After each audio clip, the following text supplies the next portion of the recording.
Let's continue our discussion on neural networks. This section we want to discuss tuning hyperparameters. We discussed introduction to neural networks. We discussed neural network examples to help you understand what's happening under the hood in terms of the calculations to figure out what would be the proper weights between the input and output, anything within between. And then I hope you would be able to spend significant amount of time to go through the sequential API and functional API examples in Keras by Data Talks.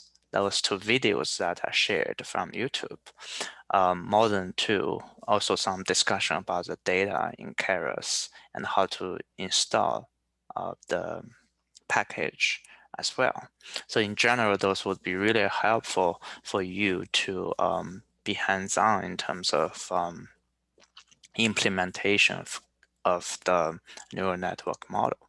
But without what I have without understanding of the underlying theory of what is the input, what is a hidden layer, what is the activation function, it would be very difficult for you to understand the code itself.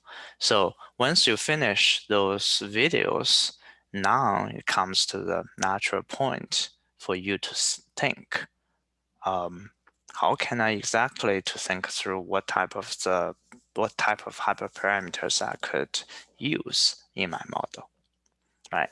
So that's the purpose of this section. We want to discuss the tuning the hyperparameters. As you're probably already aware, for the implementation and the API in Keras, you would have two type of options. One of them is your API with interaction of Keras API, and your code interaction with Keras API with multi backend Keras. Potentially it could be Cyano, could be MXNet, could be TensorFlow. And the majority of the time which is more popular on the right-hand side, you leverage Keras API to access TensorFlow being the backend, and then specifically you are using tf.keras to access that function. And then on top of that, there's something that's specifically for TF only, TensorFlow only features that would be a separate issue. But for now, you're really focusing on this part in terms of coding.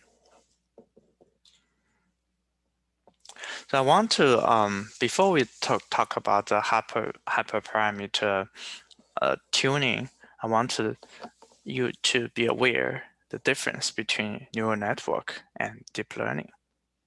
So what makes a neural network model to a deep learning model?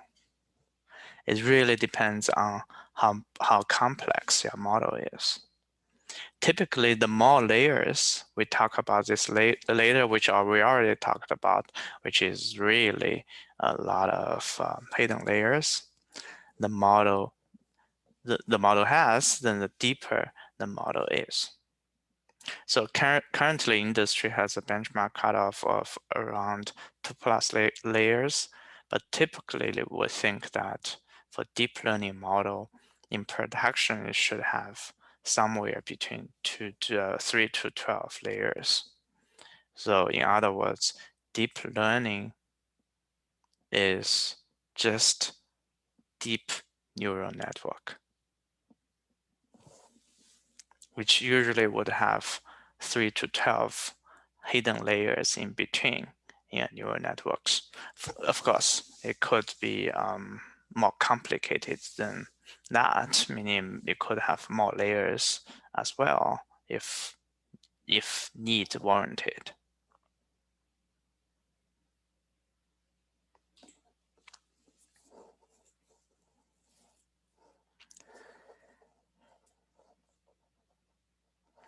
There are some other complexities, characteristics of deep learning model exist, right? You would have to use distributed processing. For example, you could use in-memory MapReduce or multi-thread speed with asynchronous workers, or you could think through the smart tuning and optimizing the model, such as thinking about early stoppage, load balancing, auto tuning, and even regularization. So we're not going to actually discuss too much of detail on here, but one thing you should be aware, these are all possible.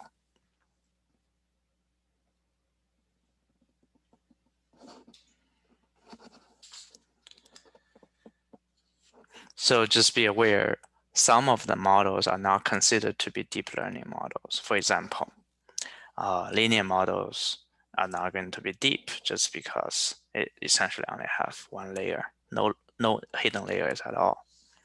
And then classification trees are not considered to be deep.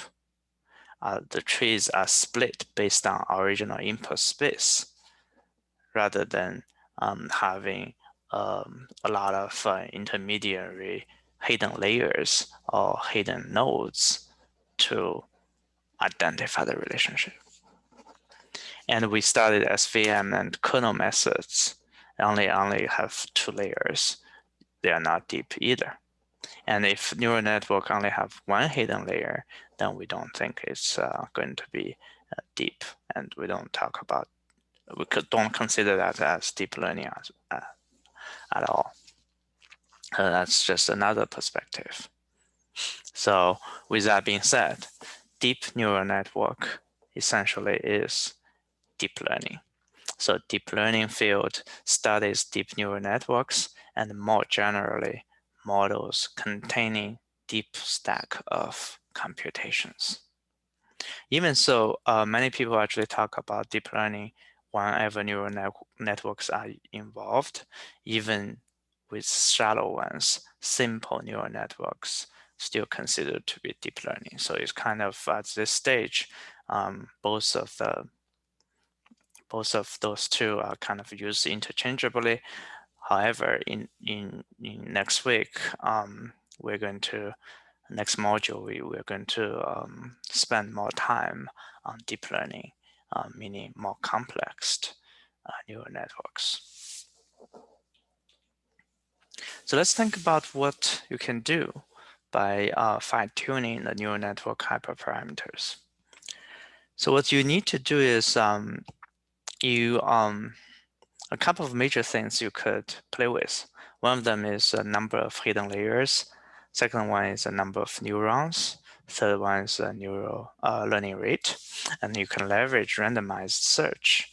For example, in here, you could have all those 3 dimensions that we just discussed with different potential numbers that you can test on. And then you could leverage what we learned previously of randomized search cross-validation to come back with the best parameter in your neural network. So you would be able to access that best parameters by doing R&D search underscore CV, which is what we got from that search in here. R&D underscore search underscore CV, and then you can get the best parameters. And then, for example, learning rate is 0.0034, and number of hidden layers would be 2, number of neurons would be 42. And then the corresponding loss function was going to be negative 3.2. And then the model that comes back with all this best parameter would be the one with dot best estimator underscore dot model. So that's the way that you could fine-tuning the neural network hyperparameters leveraging randomized search cross-validation. And also you could potentially leverage some other popular hyperparameter optimization libraries.